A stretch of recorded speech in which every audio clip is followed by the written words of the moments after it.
రాజమశ్రీ రాస్తారా? కిరాలకులాంబోధి విదుమానందరూపిణం అనంతార్యతనోజాతం కృష్ణం వందే జగద్గురు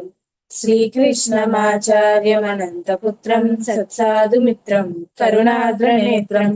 గురుం గురూణాం పితరం పితॄణాం అనన్యశేష శరణం ప్రపద్యే అనన్యశేష శరణం ప్రపద్యే అనన్యశేష శరణం ప్రపద్యే सर्ववेदार्थतत्त्वज्ञं वेदार्थप्रतिपादकं पुराणसार सर्वज्ञं कृष्णं वन्दे जगद्गुरुं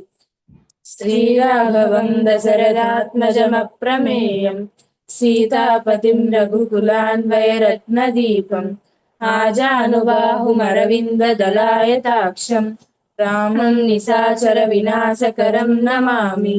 वैदेही सहितं सुरद्रुमतले हैमे महामण्डपे मध्ये पुष्पकमासने मणिमये वीरासने सुस्थितम्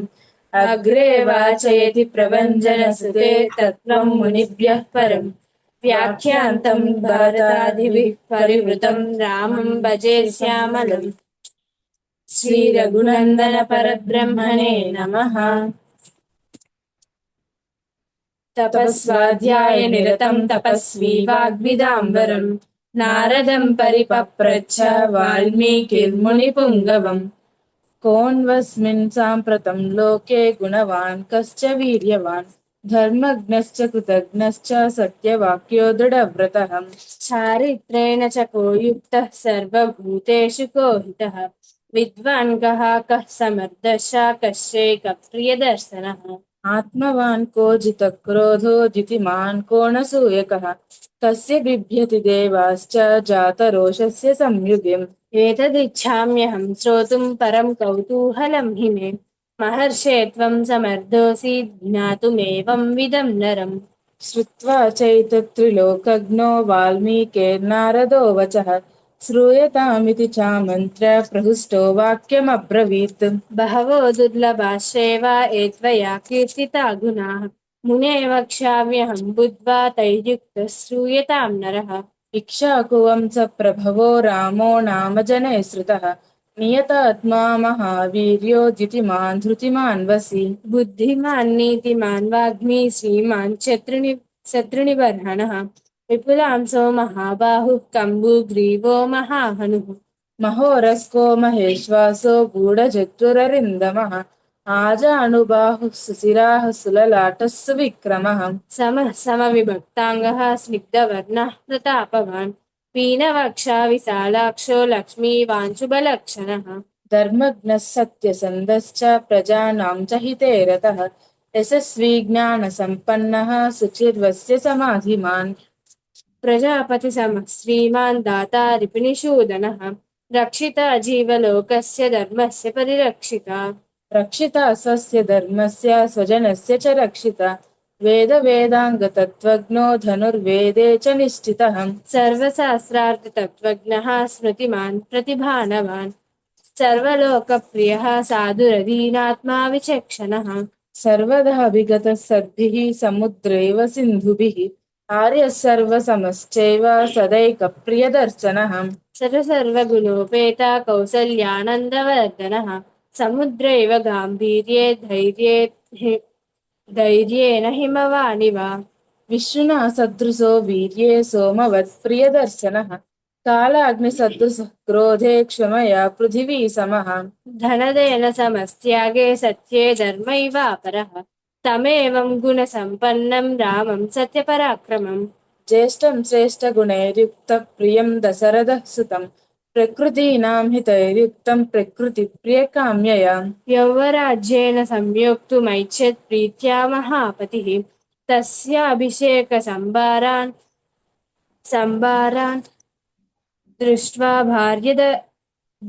दृष्ट्वा भार्यद कैकेयी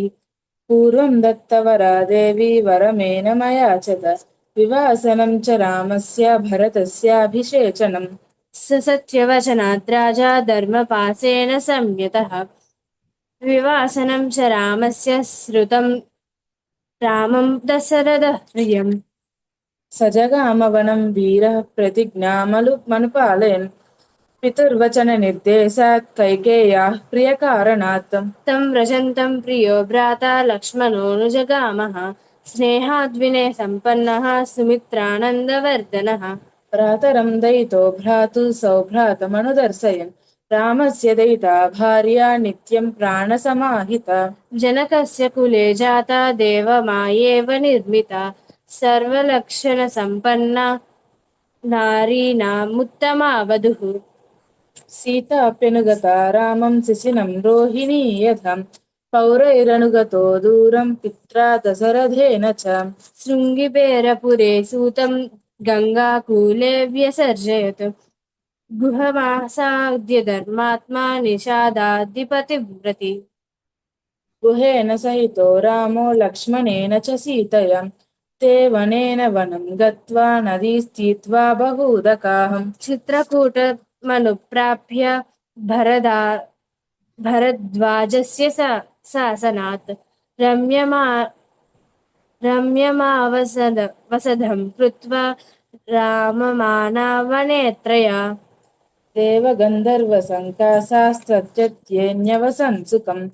चित्रकूटं गते रामे पुत्रशोकातुरस्तदा राजा दशरथः स्वर्गं जगाम विलपन् सुतम्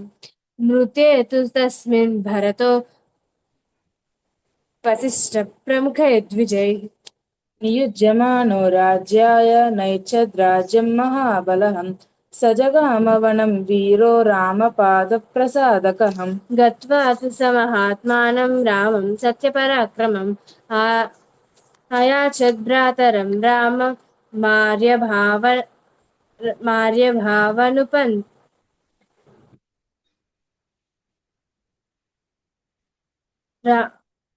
अयाचद् भ्रातरं रामं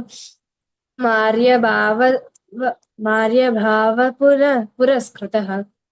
त्वमेव राजा धर्मज्ञ इति रामं वचोद्ब्रवीत् रामोऽपि परमोदारा सुमुखः सुमहायसाहम् न चैच्छत् पितुरादेशात् राज्यं रामो महाबलः पादुके चास्य राज्याय न्यासं दत्त्वा पुनः पुनः निवर्तयामास ततो भरतं भरताग्रजः सकाममनवाप्येव रामपादावुपस्पृशन् नन्दिग्रामे करोद्राज्यं रामागमनकाङ्क्षया गते तु भरते श्रीमान् सत्यसन्धो जितेन्द्रियः रामस्तु पुनरालक्ष्य नागरस्य जनस्य च तत्रागमनमेकाग्रो दण्डकान् प्रविवेशः प्रविश्यतु महारण्यं रामो राजीवलोचनं विराधं राक्षसं हत्वा शरभङ्गं ददर्शः सुतीक्ष्णं चाप्यगस्त्यं च अगस्त्यभ्रातरं तदा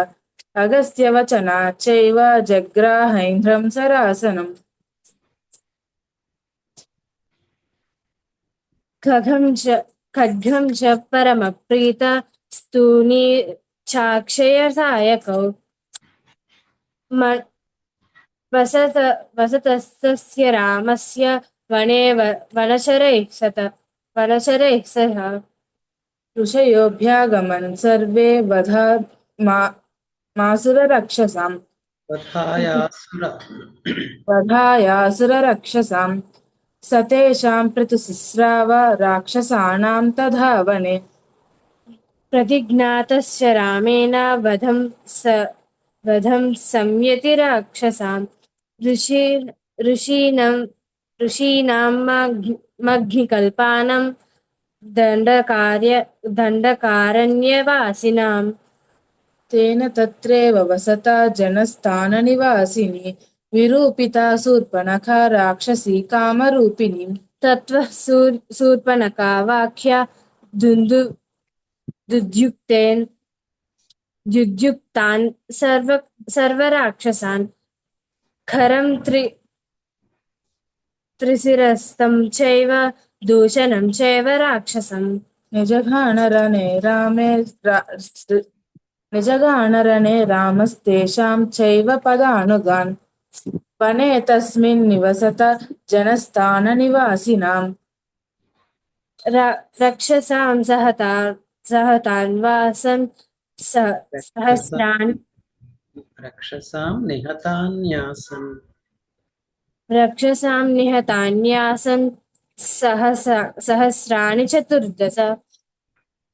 ततो ज्ञातिवदं श्रुत्वा रावणः क्रोधमुच्यते। सहायं वरयामास मारीचं नाम राक्षसं वार्यमाणसुबहुसो मारीचेन स रावणः न विरोधो बलवता क्षमो रावणतेन ते अनादृत्य तु तद्वाक्यां रावणः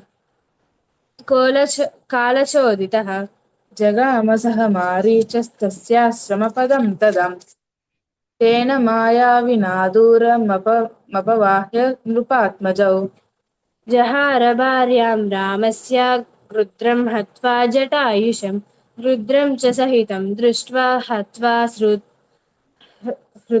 श्रुत्वा च मैथिलीम्। गृध्रं च निहतं दृष्ट्वा रुद्रं च निहतं दृष्ट्वा हृतां श्रुत्वा च मैथिलीम्। राघवः शोकसन्तप्तो विललापाकुलेन्द्रियः ततस्तेनैव शोकेन गृध्रं दग्ध्वा जटायुषम् मार्गमाणो वने सीतां राक्षसं सन्ददर्शः कबन्धं नाम रूपेण विकृतं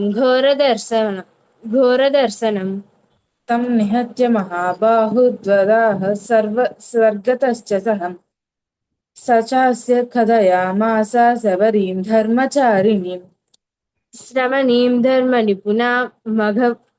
मभिगच्छेति राघवः सोऽभ्यगच्छ स्महा तेजा सबरी शत्रुसूदनः। शबर्या महातेजाः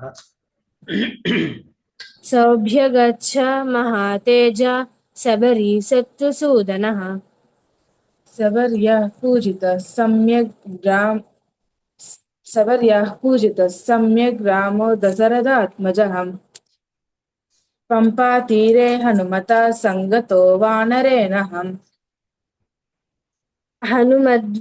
हनुमद्वचनाच्चैव सुग्रीवेण समागतः सुग्रीवाय च तत्सर्वं संसद्रामो महाबलः। आदितस्तद्यदा वृत्तं सीतायाश्च विशेषतः सुग्रीवश्चापि तत्सर्वं श्रुत्वा रामस्य वानरः चकार सख्यं रामेण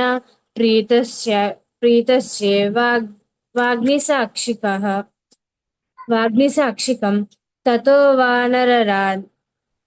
वानरराज्येन वैरासुखदनं प्रति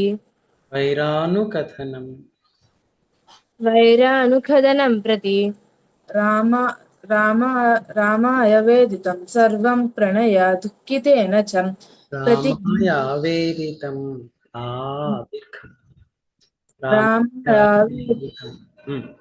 रामावेदितं सर्वं प्रणय दुःखितेन च प्रतिज्ञातं च रामेण तदा वालिवधं प्रति वालिनश्च बलं तत्र कथयामास वानरः सुग्रीवशङ्कितश्चासि नित्यं वीरेण राघवप्रत्ययार्थं तु दुन्दुभेः कायमुत्तमं दर्शयामास सुग्रीवो महापर्वतसन्निभम् मयित्वा महाबाहुः प्रेक्षच्छास्ति महाबलः पादाङ्गुष्ठेन चिक्षेप सम्पूर्ण दशयोजनम् बिभेद च पुनस्तालान् सप्तैकेन महेशुना गिरिं रसातलं चैव जनयन् प्रत्ययं तथा ततः प्रीतमनास्तेन विश्वस्तान विश्वस्तानः सः विश्वस्तः स महाकपिः विश्वस्तः स महाकपिः किष्किन्धा किष्किन्धा रामसहितो जगाम च गुहां तदा ततो गर्जद्ददिवरः सुग्रीवो हेमपिङ्गळः तेन नादेन महता निर्जगाम हरीश्वरः अनुमास्य अनुमास्य तदा तारां सुग्रीवेण समागतः निजगान च तत्रेनं सरेणैकेन राघवः ततः सुग्रीववचनात् हत्वा वालिनमाहवे सुग्रीवमेव तद्राज्ये राघवः प्रत्यपादयत् स च सर्वान् समानीय वानरर्षभः दिशः प्रस्थापयामास दिदृक्षुर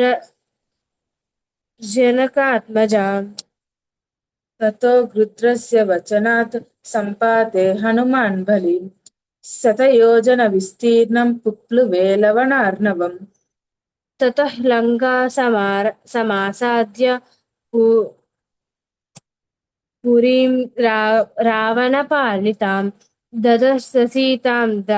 ध्यायन्तीं मशोकवणिकां गतिम् निवेदयित्वाभिज्ञानं प्रवृत्तिं च निवेद्य च समाश्वास्य च वैदेहीं मर्दयामास तोरणम् पञ्चसेनाग्रगान् हत्वा सत्त्वमन्त्रिसुतानपि सूरमक्ष्यं च निष्पिंश्य ग्रहणं समुपागमत् अस्त्रैनोन्मुक्तमात्मानं ज्ञात्वा पैतामहाद्वरात् मर्शयन् राक्षसान् वीरो यन्त्रिणः तान् यदृच्छयाम् ततो गत्वा पुरीं लङ्कां ऋते सीतां च मैथिलीं रामाय प्रियमाख्यातुं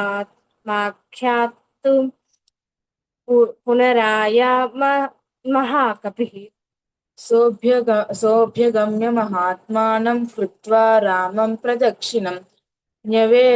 न्यवेदयदमेयात्मा दृष्टा सीतेति तत्त्वतः ततः सुग्रीवसहितो गत्वा तीरं महाददे समुद्रं क्षोभयामास सरेराधित्य सन्निभैः दर्शयामास चात्मानं समुद्रः सरितां प्रतिपतिम् समुद्रवचनाच्चैव नलं सेतुमकारयत् तेन गत्वा पुरीं लङ्कां हत्वा रावणमाहवे रामसीता महाप्राप्य परं व्रीडामुपागमत् तामुवाच ततो रामः पुरुषं जनसंसदि संहृष्यमाणोन् सा सीता विवेशज्वलनं सति ततोऽग्निवचनात् सीतां ज्ञात्वा विगतकल्मषां बभौ रामः सम्प्रहृष्ट पूजितः सर्वदेवते कर्मणा तेन महता त्रैलोक्यं सचराचरं सदेवर्षिगणं तुष्ट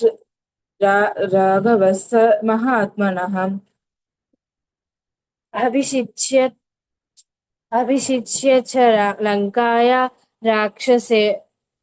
राक्षसेन्द्रं विभीषणं कृतकृत्यस्तदा रामो विज्वरः प्रमुमोदः देवताभ्यो वरं प्राप्य समुत्थाप्य च वानरान् अयोध्यां प्रस्थितो रामः पुष्पकेन सुहृद्रुतः भरद्वाजाश्रमं गत्वा रामः सत्यपराक्रमं भरतस्यान्तिकं रामो हनुमन्तं व्यसर्जयत् पुनराख्यायिकां जल्पन् सुग्रीवसहितश्च सह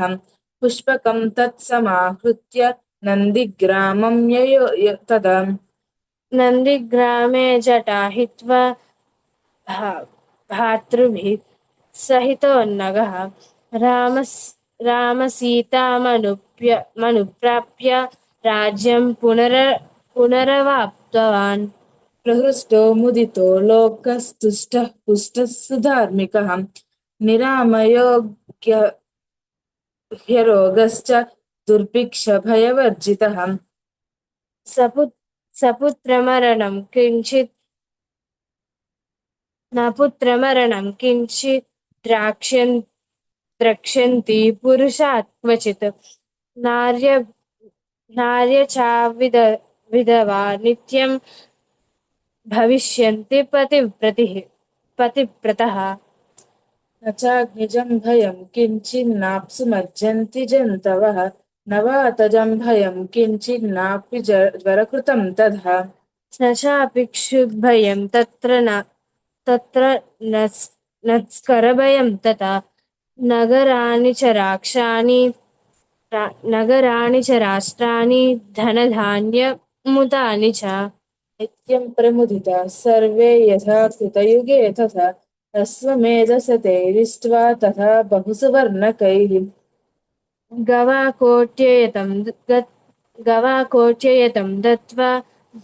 ब्रह्मलोकं प्रयास्यति असंभ्येयं धनं दत्त्वा ब्रह्मणेभ्यो महायसाः राजवंशान् शतगुणान् स्थापयिष्यति राघवः चातुर्वर्ण्यं च लोकेऽस्मिन् स्वे स्वे धर्मे नियोक्ष्यति दशवर्षसहस्राणि दशवर्षशतानि च रामो राज्यमुपासीत्वा ब्रह्मलोकं प्रयास्यति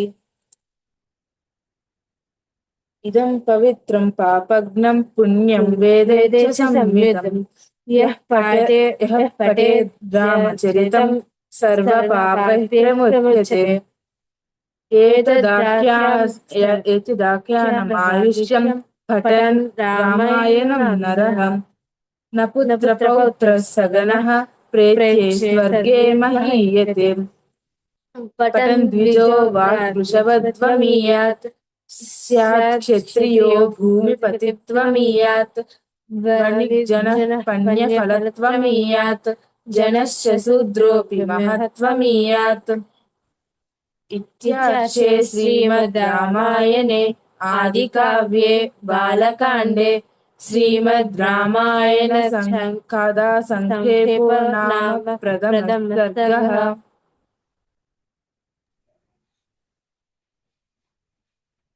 వస్తేవా ఈ మధ్యలో మళ్ళీ చూసుకోలేదా మీరు?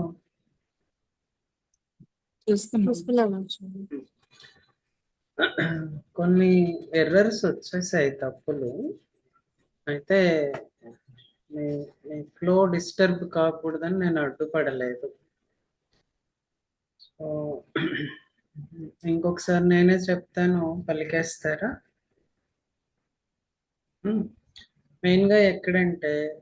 ఒత్తులు ఉన్న చోట ఒత్తులు స్పష్టంగా రాలేదు, ఒకటి కరెక్షను. తర్వాత అక్కడ ఉన్న అక్షరం ఒకటైతే మనం ఇంకొకటి చెప్తున్నాం, అది రాకుండా చూడాలి.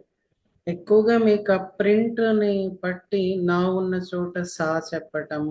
మా ఉన్న చోట యా చెప్పటం జరిగినట్లు ఉన్నది. మనం మాకి యాకి తేడా గుర్తుపట్టగలం కదా. మొదలు పెడదాం.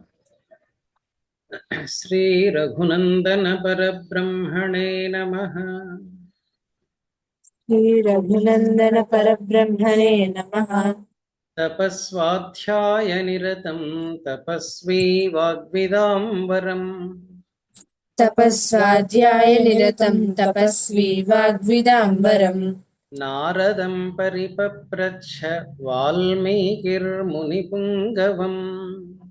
नारदं परिपप्रच्छ वाल्मीकिर्मुनिपुङ्गवम् कोऽन्वस्मिन् साम्प्रतं लोके गुणवान् कस्य वीर्यवान् कोऽन्वस्मिन् साम्प्रतं लोके गुणवान् कश्च वीर्यवान् धर्मज्ञश्च कृतज्ञश्च सत्यवाक्यो दृढौ रतः धर्मज्ञश्च कृतज्ञश्च सत्यवाक्यो दृढव्रतः चारित्रेण च को युक्तः सर्वभूतेषु को हितः चारित्रेण च को युक्तः सर्वभूतेषु को हितः विद्वान् कः समर्थश्च कश्चैकप्रियदर्शनः विद्वान् कः समर्थश्च कश्चैकप्रियदर्शनः आत्मवान् को जितक्रोधो द्युतिमान् को न सूयकः आत्मवान् को जितक्रोधो जितिमान् को न सूयकः कस्य बिभ्यति देवाश्च जातरोषस्य संयुगे तस्य बिभ्यति देवाश्च जातरोषस्य संयुगे एतदिच्छाम्यहं श्रोतुं परं कौतूहलं हि मे एतदिच्छाम्यहं श्रोतुं परं कौतूहलं हि मे महर्षे त्वं समर्थोऽसि ज्ञातुमेवं विधं नरम् महर्षे त्वं समर्थोऽसि ज्ञातुमेवं विधं नरम् श्रुत्वा चैतत्त्रिलोकज्ञो वाल्मीकिर्नारदो वचः श्रुत्वा चैतत्त्रिलोकज्ञो वाल्मीकिर्नारदो वचः श्रूयतामिति चामन्त्र्य प्रहृष्टो वाक्यमब्रवीत् श्रूयतामिति चामन्त्र्य प्रहृष्टो वाक्यमब्रवीत् बहवो दुर्लभाश्चैव ये त्वया कीर्तिता गुणाः बहवो दुर्लभाश्चैव ये त्वया कीर्तिता गुणाः मुने वक्ष्याम्यहं बुद्ध्वा तैर्युक्तः श्रूयतां नरः मुने वक्ष्याम्यहं बुद्ध्वा तैर्युक्तः श्रूयतां नरः इक्ष्वाकुवंशप्रभवो रामो नाम जनैः श्रुतः इक्ष्वाकुवंशप्रभवो रामो नाम जनैः श्रुतः नियतात्मा महावीर्यो द्युतिमान् धृतिमान् वसि नियतात्मा महावीर्यो धृतिमान् वसि बुद्धिमान् नीतिमान् वाग्मी श्रीमान् शत्रुनिबर्हणः बुद्धिमान् नीतिमान् वाग्मी श्रीमान् शत्रुनिबर्हणः विपुलांसो महाबाहुः कम्बुग्रीवो महाहनुः विपुलांसो महाबाहुः कम्बुग्रीवो महाहनुः महोरस्को महेश्वासो गूढजत्रुररिन्दमः माहोरस्को महेश्वासो गूढजत्रुररिन्दमः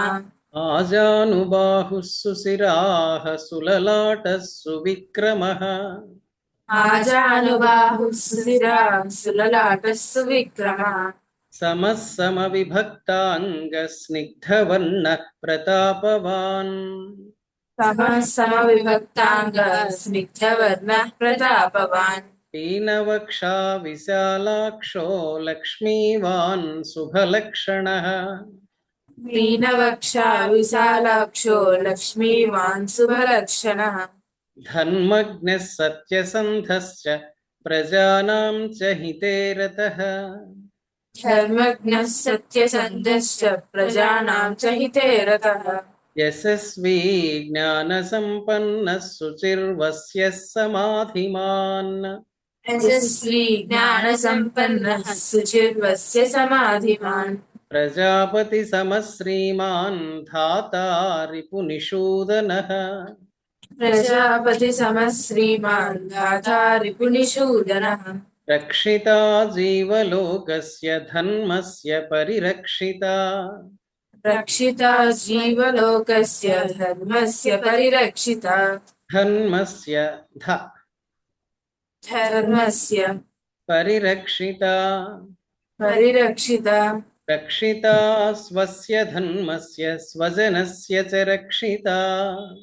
रक्षिता स्वस्य धर्मस्य स्वजनस्य च रक्षिता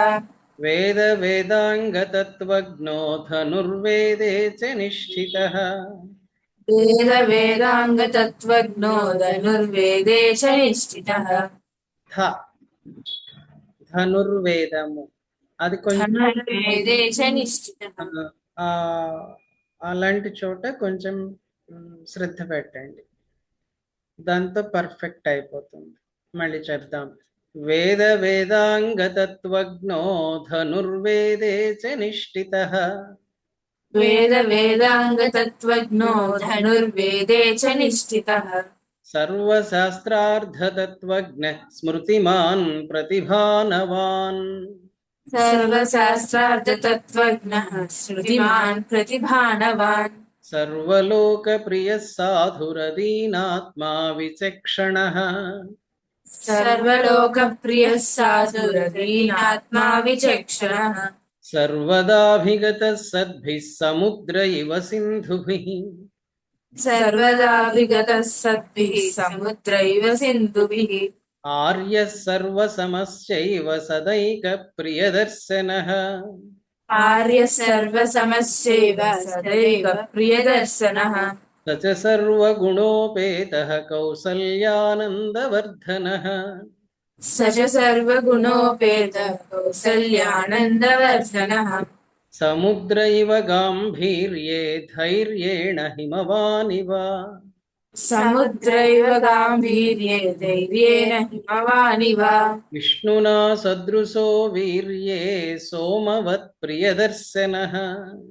विष्णुना सदृशो वीर्ये सोमवत् प्रियदर्शनः कालाग्निसदृशः क्रोधे क्षमया पृथिवी समः कालाग्निसदृशः क्रोधे क्षमया पृथिवी समः धनदेन समस्त्यागे सत्ये धर्म इवापरः धनदेन समस्त्यागे सत्ये धर्मैवापरः तमेवं गुणसम्पन्नं रामं सत्यपराक्रमम्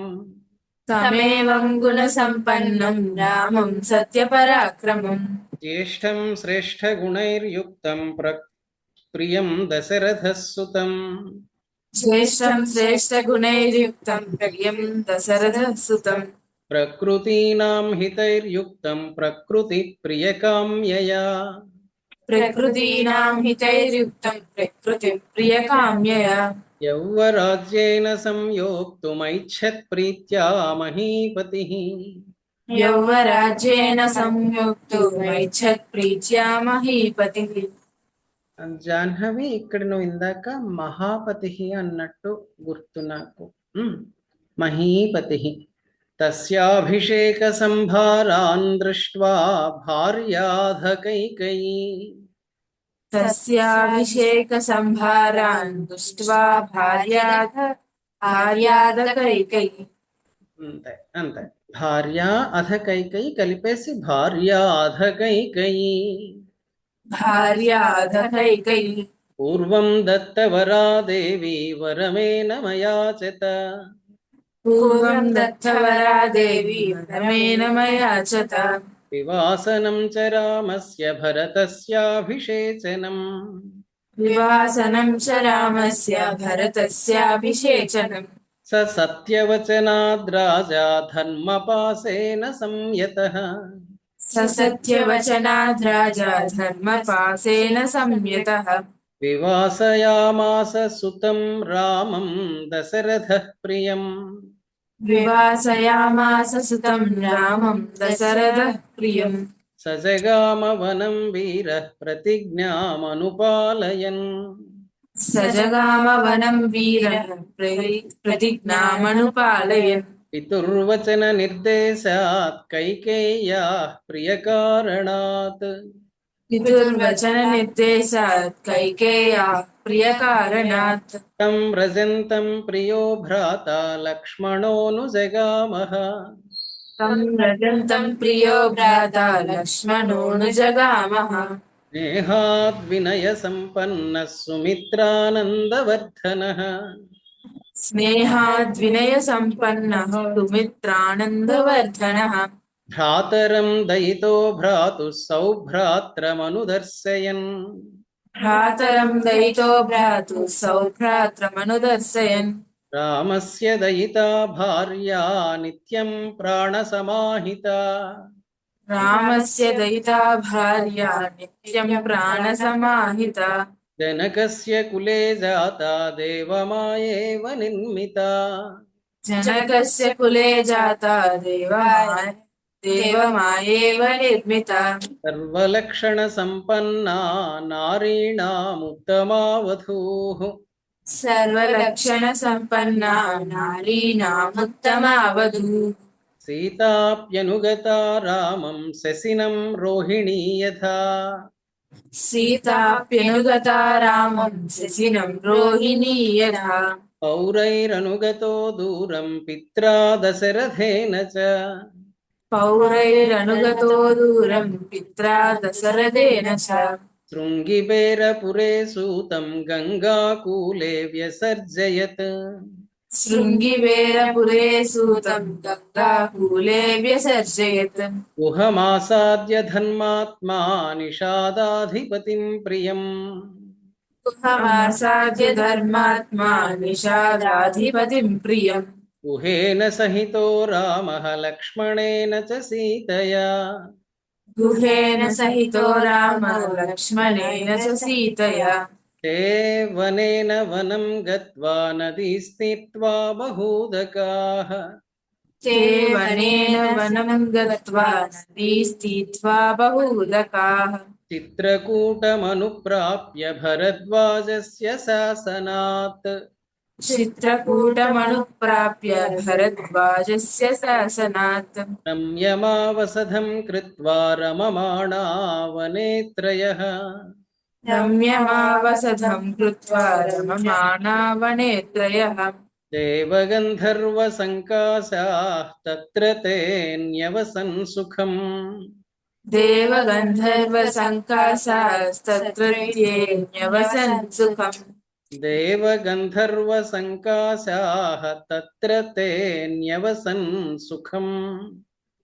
देवगन्धर्वसङ्काशाः तत्र न्यवसन् सुखम् चित्रकूटं गते रामे पुत्रशोकातुरस्तदा चित्रकूटं गते रामे पुत्रशोकातुरस्तदा राजा दशरथः स्वर्गं जगाम विलपन् सुतम् राजा दशरथः स्वर्गं जगाम विलपन् सुतम् मृते तु तस्मिन् भरतो वसिष्ठप्रमुखैर्द्विजैः मृते तु तस्मिन् भरतो वसिष्ठप्रमुखैर्द्विजैः नियुज्यमानो राज्याय नैच्छद्राज्यं महाबलः नियुज्यमानो राज्याय नैच्छद्राज्यं महाबलः स जगाम वनं वीरो रामपादप्रसादकः स जगाम वनं वीरो रामपादप्रसादकः गत्वा तु सुमहात्मानं रामं सत्यपराक्रमम् गत्वा तु सुमहात्मानं रामं सत्यपराक्रमम् अयाचत् भ्रातरं राममार्यभावपुरस्कृतः अयाचत् भ्रातरं रामम् आर्यभावपुरस्कृतः त्वमेव राजा धन्मग्न इति रामं वचोब्रवीत् त्वमेव राजा धर्मज्ञ इति रामं वचोब्रवीत् रामोऽपि परमोदारः सुमुखः सुमहायशाः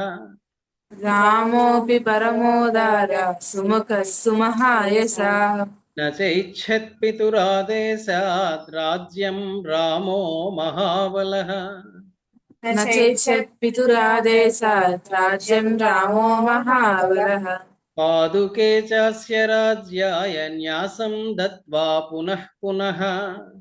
पादुके चास्य राज्याय न्यासं दत्त्वा पुनः पुनः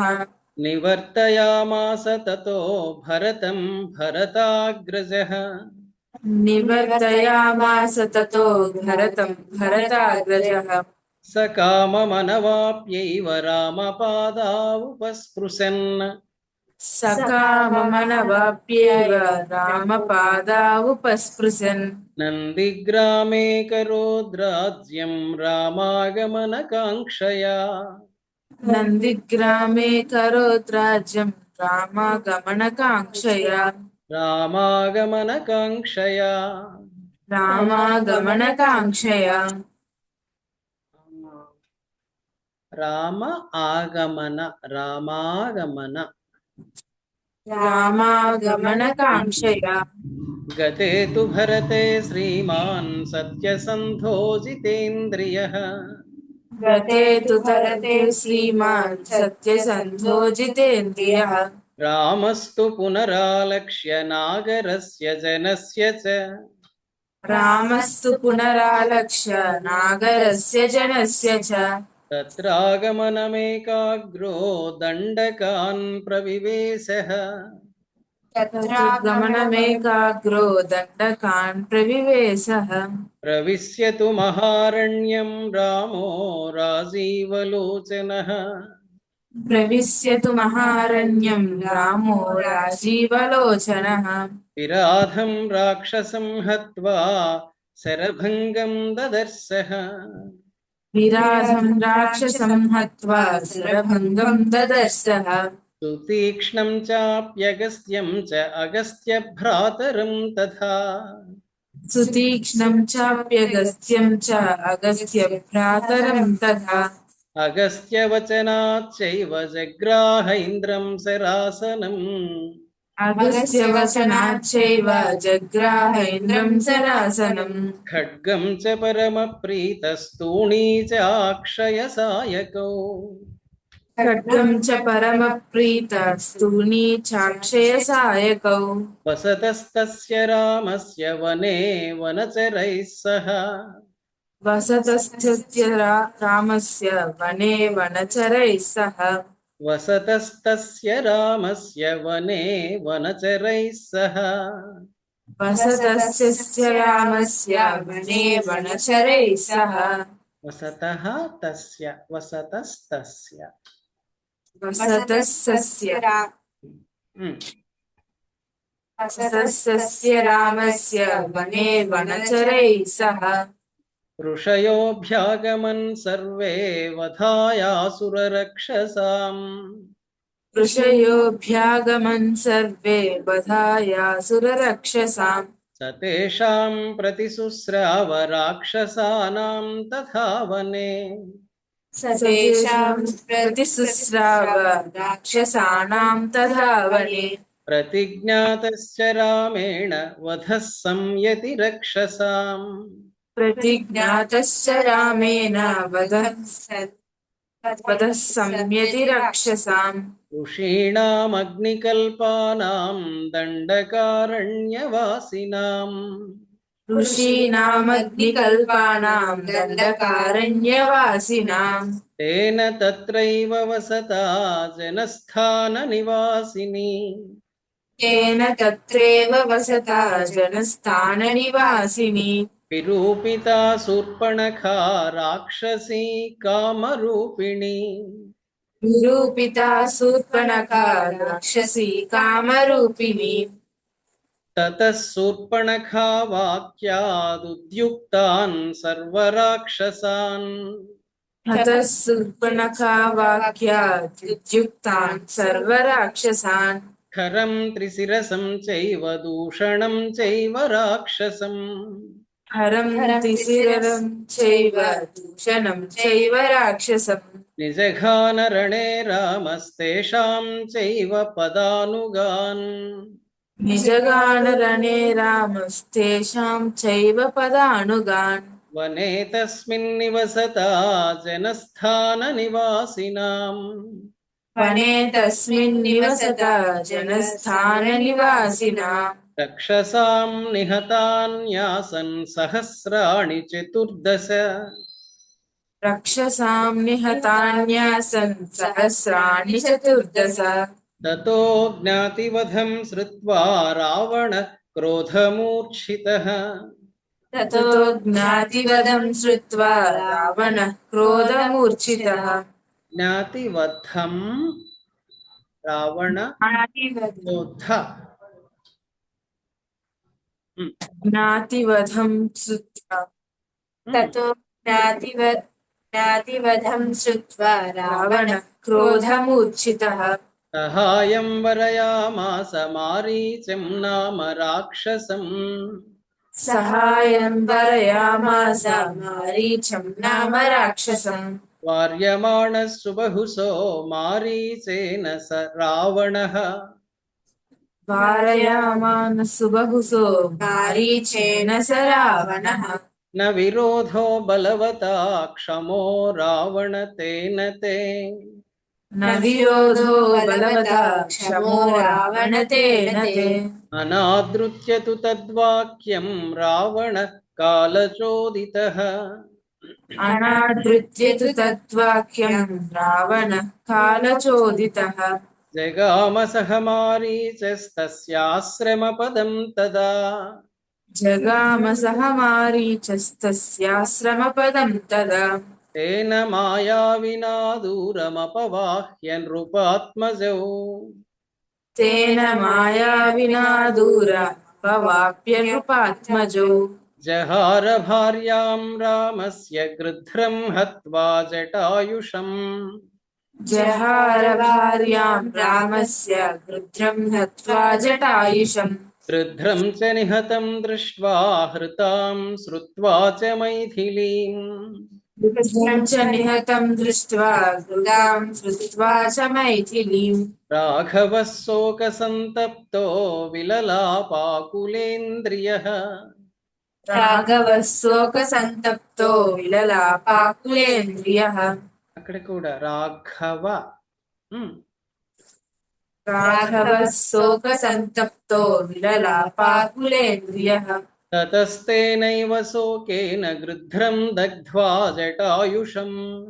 ततस्तेनैव शोकेन गृध्रं हत्वा जटायुषम् మార్గమాణో వనే సీతాం రాక్షసం సందదర్శః मार्गमानो वने सीतां राक्षसं सन्ददर्शः కబంధం నామ రూపేణ వికృతం ఘోరదర్శనం प्रबन्धं नाम रूपेण विकृतं घोरदर्शनम् తం నిహత్య మహాబాహుర్దదాహ స్వర్గతశ్చ సహ तं निहत्य महाबाहुर्ददाह स्वर्गतश्च सः స చాస్య కథయామాస శబరీం ధర్మచారిణీం स चास्य कथयामास शबरीं धर्मचारिणीम् రమణీం ధర్మనిపుణామభిగచ్ఛేతి రాఘవ श्रमणीं धर्मनिपुणामभिगच्छेति राघवः తోభ్యగచ్చన్ మహాతేజా శబరీం శత్రుసూదనః सोऽभ्यगच्छन् महातेजा शबरीं शत्रुसूदनः శబర్యా పూజితः సమ్యగ్రామో దశరథాత్మజः शबर्या पूजितः सम्यक् रामो दशरथात्मजः పంపాతీరే హనుమతా సంగతో వానరేణః पम्पातीरे हनुमता सङ्गतो वानरेणः హనుమద్వచనాచ్చైవ సుగ్రీవేణ సమాగతః हनुमद्वचनाच्चैव सुग्रीवेण समागतः సుగ్రీవాయ చ తత్సర్వం సంసద్రామో మహాబలః सुग्रीवाय च तत्सर्वं संसद् रामो महाबलः ఆదితస్తద్యథావృత్తం సీతాయాశ్చ విశేషతః आदितः सद्यथा वृत्तं सीतायाश्च विशेषतः సుగ్రీవశ్చాపి తత్సర్వం శ్రుత్వా రామస్య వానరః सुग्रीवश्चापि तत्सर्वं श्रुत्वा रामस्य वानरः చకార సఖ్యం రామేణ ప్రీతశ్చైవాగ్నిసాక్షికम्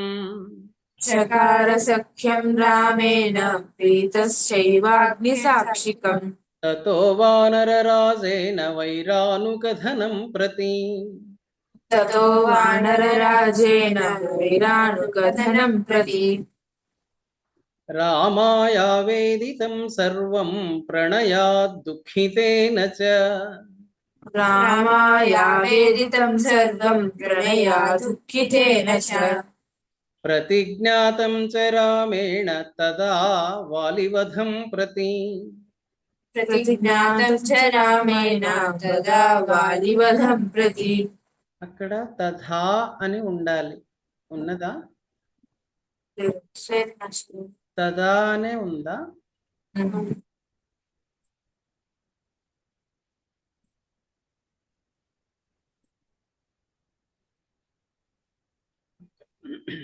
వాలినశ్చ బలం తత్ర కథయామాస వానరః వాలినశ్చ బలం తత్ర కథయామాస వానరః సుగ్రీవः శంకితశ్చాసీన్ నిత్యం వీర్యేణ రాఘవే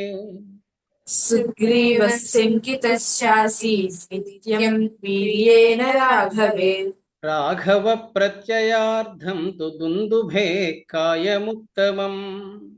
రాఘవ ప్రత్యయార్థం తు దుందుభే కాయముత్తమం దర్శయామాస సుగ్రీవో మహాపర్వత సన్నిభం దర్శయామాస సుగ్రీవో మహాపర్వత సన్నిభం ఉత్స్మయిత్వా మహాబాహుః ప్రేక్ష్య చాస్థి మహాబలః ఉత్స్మయిత్వా మహాబాహుః ప్రేక్షయిష్యాస్తి మహాబలః పాదాంగుష్ఠేన చిక్షేప సంపూర్ణం దశయోజనం పాదాంగుష్ఠేన చిక్షేప సంపూర్ణం దశయోజనం బిభేద చ పునః సాలాన్ సప్తైకేన మహేషుణా బిభేద చ పునఃస్థాలాన్ సప్తైకేన మహేషునా బిభేద చ పునః సాలాన్ సప్తైకేన మహేషుణా బిభేద చ పునఃసాలాన్ సప్తైకేన మహేషునా గిరిం రసాతలం చైవ జనయన్ ప్రత్యయం తదా గిరిం రసతలం చైవ జనయన్ ప్రత్యయం తదా తదా తదా తదా ఇక్కడ అక్కడ వేరుగా ఉందా? తదా ప్రత్యయం తదా తథా పునఃసాలాన్ ఉందా పునఃస్థాలాన్ అని ఉందా? పునఃసాలా. ఓకే చెప్పండి. బిభేద చ పునఃసాలాన్ సప్తైకేన మహేషుణా బిభేద చ పునఃసాలాన్ సప్తైకేన మహేషునా గిరిం రసాతలం చైవ జనయన్ ప్రత్యయం తదా గిరిం రసాతలం చైవ జనయన్ ప్రత్యయం తదా తతః ప్రీతమనాస్తేన విశ్వస్తః స మహాకపిః తతః ప్రీతమనాస్సేన విశ్వస్తః స మహాకపిః. ఈ తహ సహ వెంట వెంట వచ్చినప్పుడు చూడండి అక్కడ కొంచెం తడబడుతున్నారు. తతః ప్రీతమనాస్తేన విశ్వస్తః సహ మహాకపిః విశ్వస్తః స మహాకపిః తతః ప్రీతమనాస్సేన విశ్వస్తః స మహాకపిః. అంతే. కిష్కింధాం రామ సహితో జగామ చ గుహాం తదా కిష్కింధా రామ సహితో జగామ చ గుహాం తదా కిష్కింధాం రామ సహితో జగామ చ గుహాం తదా కిష్కింధా రామ సహితో జగామ చ గుహాం తదా తతో గర్జద్ధరివరః సుగ్రీవో హేమపింగళః తతో గర్జద్ధరివరః సుగ్రీవో హేమపింగళః తేన నాదేన మహతా నిర్జగామ హరీశ్వరః తేన నాదేన మహతా నిర్జగామ హరీశ్వరః అనుమాన్య తదా తారాం సుగ్రీవేణ సమాగతః అనుమాన్య తదా తారాం సుగ్రీవేణ సమాగతః నిజఘాన చ తత్రైనం శరేణైకేన రాఘవః निजहान च तत्रैवं शरैर्नैकेन राघवः शरेणैकेन राघव शरैर्नैकेन राघवः ततः सुग्रीववचनात् हत्वा वालिनमाहवे ततः सुग्रीववचनात् हत्वा वालिनमाहवे सुग्रीवमेव तद्राज्ये राघव प्रत्यपादयत् सुग्रीवमेव तद्राज्ये राघवः प्रत्यपादयत् स च सर्वान् समानीय वानरान् वानरर्षभः स च सर्वान् समानीय वानरान् वानरर्षभः दिशः प्रस्थापयामास दिदृक्षुर्जनकात्मजाम् दिशः प्रस्थयामास दिदृक्षु जनकात्मजाम् చెక్ చేసుకోండి మళ్ళీ గొంతులు కలవట్లేదు ప్రస్థాపయామాస దిశ ప్రస్థాపయామాస దిదృక్షుర్జనకాత్మజాం दिशः प्रस्थापयामास दिदृक्षु जनकात्मजाम् ततो गृध्रस्य वचनात् सम्पातेर्हनुमान् बली ततो गृध्रस्य वचनात् सम्पाते हनुमान् बली शतयोजन विस्तीर्णं पुप्लुवे लवणार्णवम् शतयोजन विस्तीर्णं पुप्लुवे लवणार्णवम् तत्र लङ्कां समासाद्य पुरीं रावणपालिताम् तत्र लङ्कां समासाद्य पुरीं रावणपालिताम् ददर्श सीतां ध्यायन्तीमशोकवनिकां गताम् ददर्श सीतां ध्यायन्तीमशोकवनिकां गताम् निवेदयित्वाभिज्ञानं प्रवृत्तिं च निवेद्य च निवेदयित्वाभिज्ञानं प्रवृत्तिं च निवेद्य च समाश्वास्य च वैदेहीं मर्दयामास तोरणम् समाश्वास्य स वैदेही मर्दयामास तोरणम् पञ्चसेनाग्रगान् हत्वा सप्तमन्त्रिसुतानपि पञ्चसेनागगान् हत्वा सप्तमन्त्रिसुतानपि सूरमक्षं च निष्पिष्य ग्रहणं समुपागमत् सूरमक्षं च निष्पिष्य ग्रहणं समुपागमत् अस्त्रेणोन्मुक्तमात्मानं ज्ञात्वा पैतामहाद्वरात् अस्त्रेणोन्मुक्तमात्मानं ज्ञात्वा पैतामहाद्वरात् मर्शयन् राक्षसान् वीरः यन्त्रिणस्तान् यदृच्छया मर्शयन् राक्षसान् वीरो यन्त्रिण मर्शयन् राक्षसान् वीरो यन्त्रिणस्तान् यदृच्छया ततो दग्ध्वा पुरीं लङ्कां ऋते सीतां च मैथिलीम् ततो गत्वा पुरीं लङ्कां ऋते सीतां च मैथिलीम् रामाय प्रियमाख्यातुं पुनरायान् महाकपिः रामाय प्रियमाख्यातुं पुनराय महाकपिः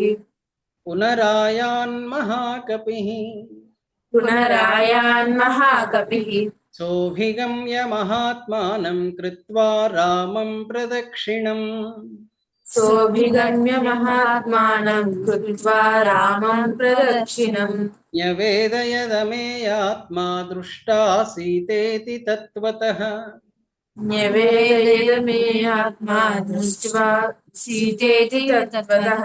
न्यवेदयत् अमेयात्मा न्यवेदयदमेयात्मा न्यवेदयेदात्मा दृष्टा सीतेति तत्त्वतः सीतेति तत्त्वतः ततः सुग्रीवसहितो गत्वा तीरं महोदधे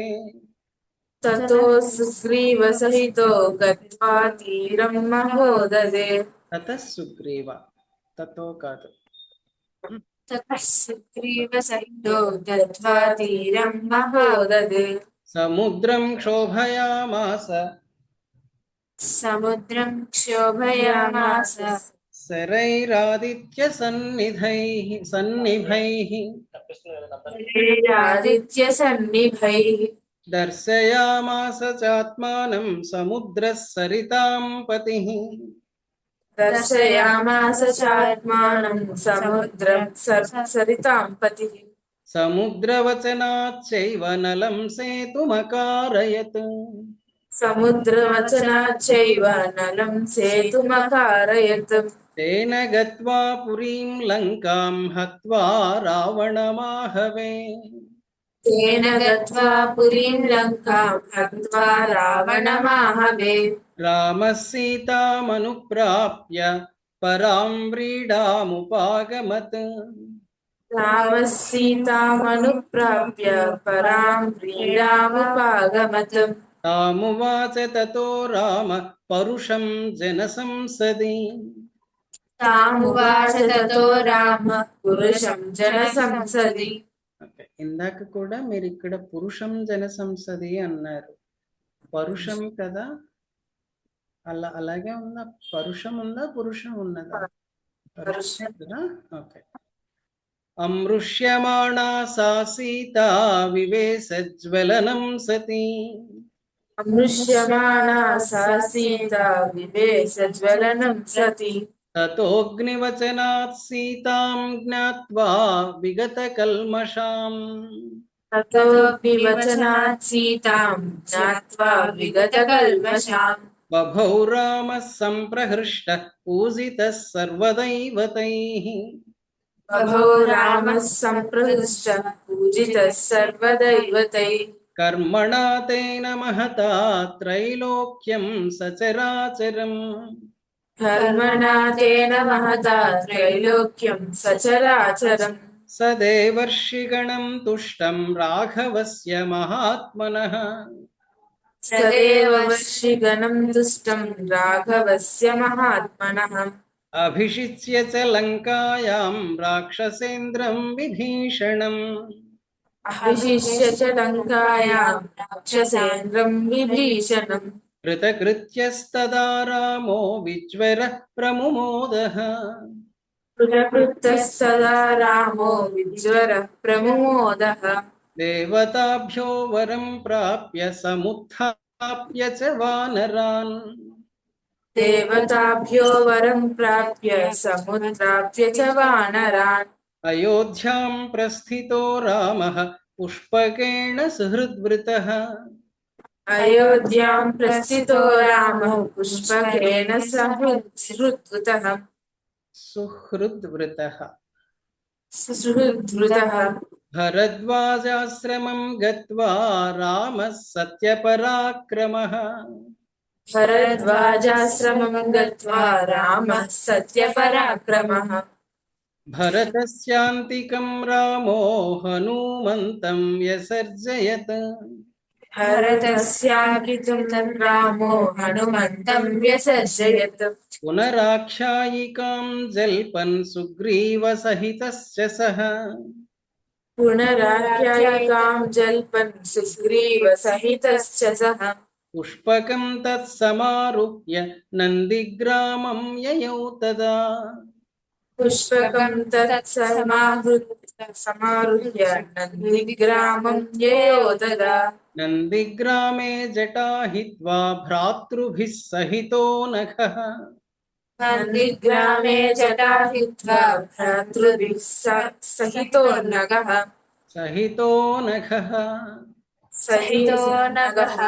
रामः सीतामनुप्राप्य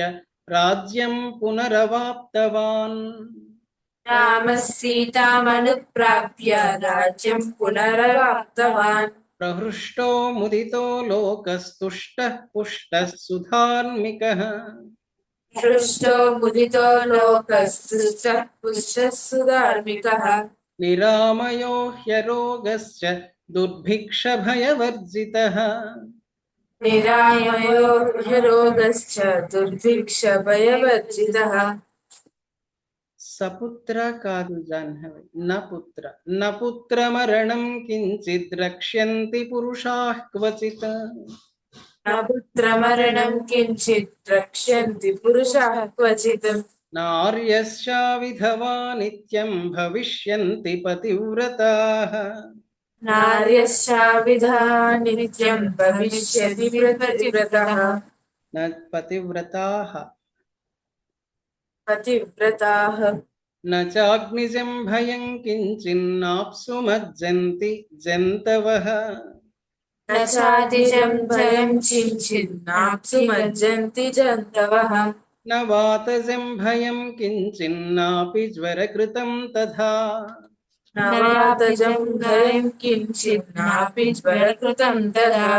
न चापि क्षुद्भयं तत्र न तस्करभयं तथा न चापि क्षुद्भयं तत्र न च तस्करभयं तथा नगराणि च राष्ट्राणि धनधान्ययुतानि च नगराणि च राष्ट्राणि धनधान्ययुतानि च नित्यं प्रमुदिताः सर्वे यथा कृतयुगे तथा नित्यं प्रमुदिताः सर्वे यथा कृतयुगे तथा अश्वमेधशतैरिष्ट्वा तथा बहुसुवर्णकैः अश्वमेधशतैरिष्ट्वा तथा बहुसुवर्णकैः गवां कोट्ययुतं दत्त्वा ब्रह्मलोकं प्रयास्यति गवां कोट्ययुतं दत्त्वा ब्रह्मलोकं प्रयास्यति असङ्ख्येयं धनं दत्त्वा ब्राह्मणेभ्यो महायशाः असङ्ख्येयं धनं दत्त्वा ब्राह्मणेभ्यो महायशाः राजवंशान् शतगुणान् स्थापयिष्यति राघवः राजवंशान् शतगुणान् स्थापयिष्यति राघवः चातुर्वर्ण्यं च लोकेऽस्मिन् स्वे स्वे धन्मे नियोक्ष्यति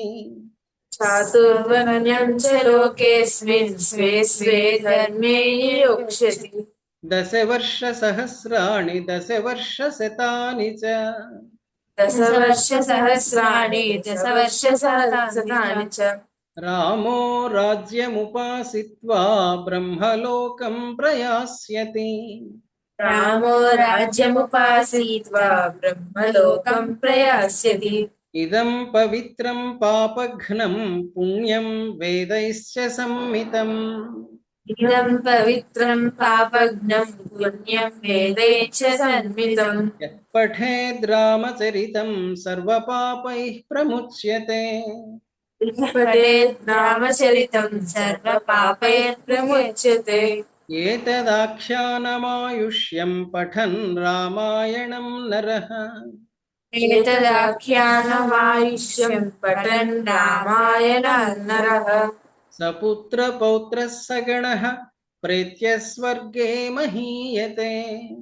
सपुत्रपौत्रः सगणः प्रेत्ये स्वर्गे महीयते पठन् द्विजो वाग्वृषभत्वमीयात् स्यात् क्षत्रियो भूमिपतित्वमीयात् पठन् द्विजो वाक्वृषभध्वमीयात् स्यात् क्षत्रियो भूमिपतित्वमीयात् वणिज्जनः पण्यफलत्वमीयात् जनश्च शूद्रोऽपि महत्वमीयात् वणिज्जनः पण्यफलत्वमीयात् जनश्च शूद्रोऽपि महत्वमीयात् इत्यार्षे श्रीमद् रामायणे श्रीमद् रामायणे आदिकाव्ये आदिकाव्ये बालकाण्डे बालकाण्डे श्रीरामायण कथा संक्षेपो नाम श्रीमद् रामायण कथा संक्षेपो नाम प्रथमः सर्गः प्रथमः सर्गः वास्तव